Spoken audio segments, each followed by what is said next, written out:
हम इल्म के बहते दारे, हम रोशन रोशन सूरज, हम जिलमिल चांद सितारे, इकबाल के हैं हम शाह کې دا الخدمت فاونډیشن ارپن فیملی سپورټ پروګرام د سوري لاندې د سلورنیمو سوو یتیمانانو ماشومانو د تربیت لپاره یو ډیر ښکلی تقریب منعقد کړی شوی وو.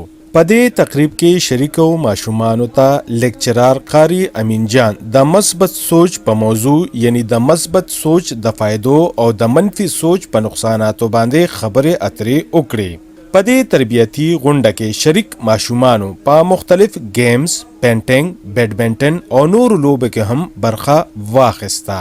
د مشر ملما د الخدمت فاونډیشن صوبایي جنرال سیکرټري شاکر صدیقی په لاسو باندې د ماشومانو ته شیلډ او انعامات هم ورکړي شو. د ضلع چارسدی د الخدمت فاونډیشن صدر سیف الله خان دورانی ماشومانو سره د خبرو اترو په وخت دوی ته وویل چې الخدمت فاونډیشن ستاسو د تعلیم او تربیت ذمہ اخیستې ده، د دې دپاره چې تاسو د معاشرې یو ښه او کامیابه خلک جوړ شئ او بیا د نورو خلکو په کار راشئ.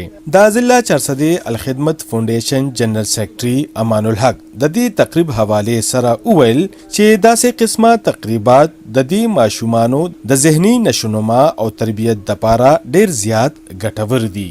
د دې تربیتی غونډې مشر ملما شاکر صدیقی په ښه طریقې سره د ماشومانو ته تعلیم او تربیت ورکولو باندې د الخدمت فاونډیشن چارسدی ستاینه وکړه او ماشومانو ته یې وویل چې تاسو تکړه شئ، ښه ډیر تعلیم حاصل کې الخدمت فاونډیشن تاسو سره ملګری دی.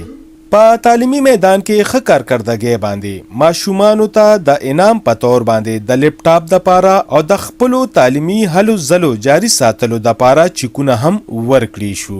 په دې تربیتي تقریب کې راغلي ماشومانو په ډیر ښه طریقې سره او خوږ آواز باندې ملي نغمې هم روان دي. ستارے اقبال کے ہیں ہم شاہی، ہم علم کے بہتے دارے، ہم روشن روشن سورج، ہم جلمل چاند ستارے، اقبال کے ہیں ہم شاہی، ہم علم کے بہتے دارے، ہم پاک وطن کا دل ہے، اس دیس کا مستقبل ہے، ہم سوچوں کی منزل ہے، ہم خوابوں کا حاصل ہے، ہم روشن روشن سورج، ہم جلمل چاند ستارے، اقبال کے ہیں ہم شاہی، ہم علم کے بہتے دارے.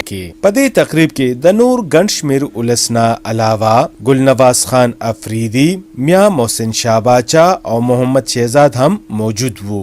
انعام جی 410 ټي وي صدا.